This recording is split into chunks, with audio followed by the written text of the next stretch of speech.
अस्सलाम वालेकुम। मैं हूँ डॉक्टर अता। मैं इसी वक्त सर ताहिर साहब के साथ हूँ। फार्म का क्या नाम है? वसीला डेयरी फार्म। वसीला डेयरी फार्म इसका नाम है। वसीला डेयरी फार्म, उनके ओनर है सर ताहिर साहब। मैं इन जानवर के ऊपर लेके आऊँ। ये पंजाब की ब्रीड है। पंजाब की ब्रीड के अंदर और सिंध की ब्रीड में थोड़ा सा एनालिसिस करूँ, वो इस तरह होता है कि पंजाब की भैंस जब बीमारी की तरफ जाती है तो रिकवरी की तरफ थोड़ा लंबा टाइम ले लेती है, और सिंध की भैंस के अंदर इम्यूनिटी सिस्टम बनस्पत पंजाब की भैंस से ज़्यादा होता है। जब बीमारी की तरफ आती है तो रिकवरी की तरफ जल्दी आ जाती है। इस भैंस को हफ्ता डेढ़ हफ्ता हो गया है, नमूने से निकल जाती है दोबारा। फिर इसके देखो मजल्स के ऊपर पानी नहीं है, नाक देखो इसका नमूना 100% श्योरिटी के साथ कह रहा हूँ कि ये नमूनिया का मसला है। अब इसकी मेडिकेशन ये है कि इसको हम फ्लोरोडोन पे रखेंगे, 30 cc डेली बेसिस पे करके 3 दिन तक लगाएंगे, और बुखार चेक करते हैं, अगर होगा तो फ्लूनेक्सन वेग्लुमाइन में लगाएंगे, नहीं तो कार्टिसोन ग्रुप ज़रूर देना होगा 1 से 2 दिन। अच्छा सर तार साहब, आपसे थोड़ा सा मैं बताऊं कि हर वक्त आप जो रिसर्च करते रहते हैं जानवर को, तो क्या जानवर को, भैंस को और गाय के राशन किस हिसाब से देना चाहिए फिर डेली हिसाब से? डॉक्टर साहब, ये बड़ा लंबा टॉपिक है। मतलब ये है कि इस पे जो है आप ये नहीं कह सकते कि सेम राशन उसको खिलाया जाए। अब यहाँ पे हमारे पास कुछ भैंसें हैं जो टाइम का 7 लीटर दूध दे रही है, 14 लीटर 2 टाइम का दे रही हैं, तो हम उसको जो है ना उसी राशन पे नहीं रख सकते जिस पे 12 लीटर भैंस दूध दे रही होती है। तो 12 लीटर वाले के लिए, 11 लीटर वाले के लिए, 10 लीटर वाले के लिए, और जो है उसके बाद 8 और 9 लीटर वाले के लिए आपको सेगमेंट बनाने पड़ेंगे। अगर आप सेगमेंट नहीं बनाते तो यकीनी तौर पे आपके वनडे की जो है ना वो कॉस्ट बढ़ जाती है। तो मेरे मुताबिक तकरीबन नहीं नहीं तो 150 से 200 रुपये आपकी कॉस्ट बढ़ जाएगी। और अगर अच्छे तरीके से काम किया जाए, सेगमेंट बनाए जाएँ, तो पर जानवर जो है इंशाल्लाह आपको 150 से 200 कॉस्ट कम हो जाएगी, और वो बड़ी बचत है। अगर पर जानवर के हिसाब से 150-200 लगाया जाए और उसको कैलकुलेट किया जाए 100 जानवरों से, तो ये रकम तकरीबन जो है ना 50-55-60 लाख तक चली जाती है साल के हिसाब से।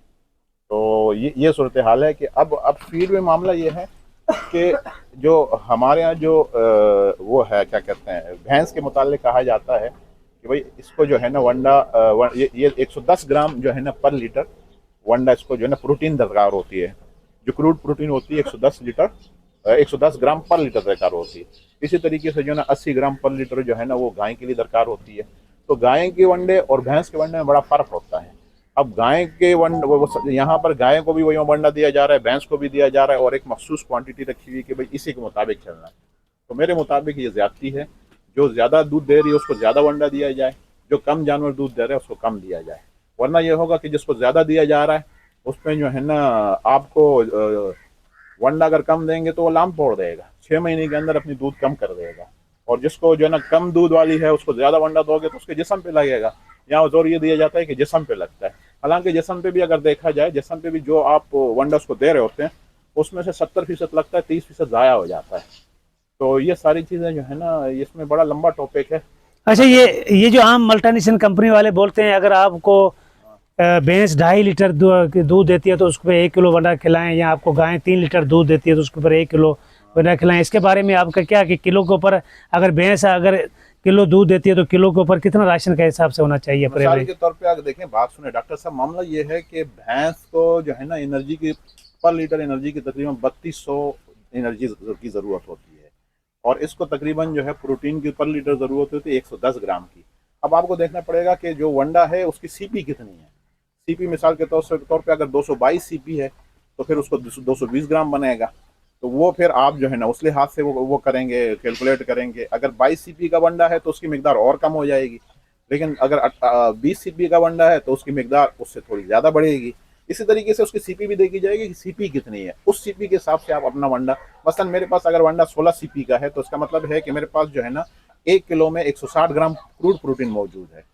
तो मैं क्या करूंगा कि जितनी पर लीटर के साथ मेरे एक जानवर है जो वो दे रहा है मुझे, मिसाल के तौर पे 12 लीटर दूध दे रहा है, तो मैं क्या करूंगा कि 110 से 12 से मल्टीप्लाई कर दूंगा, 160 से डिवाइड कर दूंगा, जिसकी क्वांटिटी 8 किलो आ जाती है। तो मैं समझता हूँ कि जैसे अगर आपके पास 16 सीपी का वंडा है तो 8 किलो जो है ना वो जो जिसको आप कहते हैं फीड, वो फीड 8 किलो बेहतर रहेगी। फिर अगर मिसाल के तौर पे उसकी दूध की क्वांटिटी बढ़ती है, 14 किलो पे जाती है, तो जाहिर बात है आपको वंडा भी बढ़ाना पड़ेगा, फिर वो 10 से 12 किलो पे आप जो है ना वंडा बढ़ाना पड़ेगा उसको।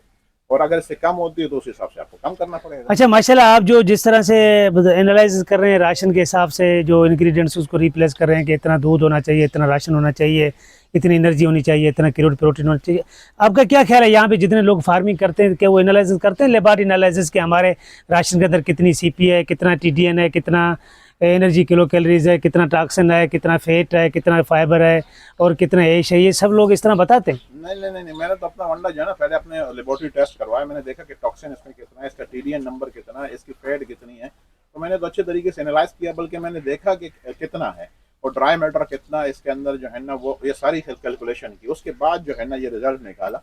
तो मेरे ख्याल से अगर वनडे को सही, इस वक्त मैं कहता हूँ कि जो बेड़ा गर्क हो रहा है ना फार्मर का, वो वनडे के जो है ना ज़्यादा से ज़्यादा वंडा, कोई कह रहे 10 किलो खिलाओ, और 10 किलो खिलाओगे उसके कैलकुलेशन पे जाएंगे तो मारे जाएंगे और अच्छा खासा जो है ना वो बेड़ा गर्क हो जाता है फार्म का। अब हमारे पास ये भैंस है, अगर मैं चेक करा दूँ, आप बोले तो ये डॉक्टर साहब ये 2 किलो दूध दे रही थी, हमने इसको वनडे पे लेकर आए, चलो आ जाओ। वनडा दे रहे हैं इसको, ये अगर चेक करें सामने आप देखिए इसमें कोई वजन में फर्क आया है। अब इसको 4 महीने से हम जो है ना सुबह कितना 1 किलो, हाँ उम्र इसकी बात किसकी बात कर रहे हैं, इसको उठाओ जरा, अब इसकी वजन चेक करो, उठाएं थोड़ा। इसको वजन चेक करो, ये पंजाब की भैंस है। अब ये कहते हैं ना कि वजन में फर्क आ जाता है। आप मुझे बताएं ये हमें जो है ना टाइम का कितना दूध दे रही थी?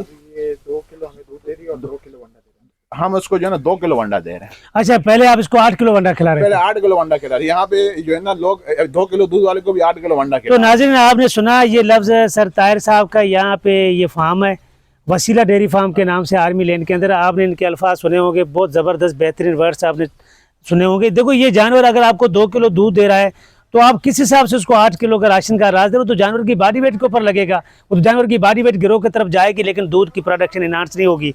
याद रखें, आपके पास कैलकुलेशन होनी चाहिए। आपके फार्म के अंदर अगर एक लाइन है 50 जानवर की, तो आपको ये पता होना चाहिए कि 50 जानवर में से कितने जानवर है जिसकी दूध की प्रोडक्शन 5 से 6 किलो का टाइम पे एवरेज है, तो उसी हिसाब से उसको राशन देना होता है। ये नहीं होता कि जानवर की दूध की प्रोडक्शन कम है और राशन उसी हिसाब से एवरेज के साथ यकमुश्ता एक जैसा देना होता है, तो फिर आपका उस पर सर्वाइवल नहीं होगा, आपका एक्सपेंस बढ़ जाएगा और आपका जो है सर्वाइवल नहीं होगा और आपके आगे चल के आपको नुकसान की तरफ जाना पड़ेगा। तो माशाल्लाह बड़ी बेहतरीन रिसर्च, हर चीज़ से देखो इनको पढ़ के स्टडी करके उसके ऊपर जा रहे हैं, तो इसको फार्मिंग बोलते हैं। आजकल जदीद टेक्नोलॉजी का टाइम है, मॉडर्न तरीके से हमें डेयरी फार्मिंग की तरफ जाना चाहिए। हमें ये भी पता होना चाहिए कि जानवर की पेडिग्री पे भी जाना चाहिए कि जानवर किस इलाके से है और कितने टाइम तक इसका पार्चुरेशन जो टाइम जो है ना, कितने टाइम तक कितने बचा दिया है, इसी वक्त दूध की प्रोडक्शन क्या है, और जहाँ जिस मंडी से ले रहे हो तो आपको ये पता होना चाहिए किस इलाके से भैंस है। इलाके का बड़ा फैक्ट होता है, जिस तरह बदीन की भैंस पूरे पंजाब पाकिस्तान के अंदर मशहूर भैंस है। रिवर इंडस वाला बेल्ट जो आता है, उनकी नीली जो उसकी जो कुंडी नस्ल की भैंस बड़ी मशहूर है, जो पंजाब की नीली रावी है।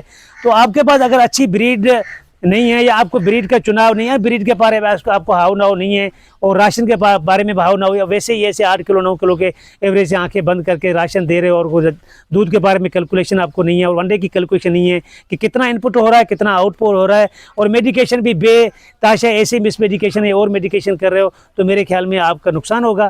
फाइनेंशियल तौर पर आप वीक हो जाओगे, आप जो है ना आगे चल के फ्यूचर तक आप ज़्यादा जो है सर्वाइव नहीं कर सकोगे और थोड़े टाइम के अंदर आपका नुकसान हो। ये लोग क्यों थोड़े टाइम के अंदर आते हैं फिर जल्दी चले जाते हैं, उसकी वजह यही होती है कि उनके बाद प्रॉपर तरीके से फैक्ट फिगर नहीं होती। दूसरी डॉक्टर साहब बात यह है कि आपने हमें गाइड किया कि आप जो है ना उसकी तरफ जाए, प्रेगनेंसी की तरफ जाएं, तो हमने यकीन माने हमने अपनी जो है ना कैलकुलेशन की, जब उस पर गौर किया,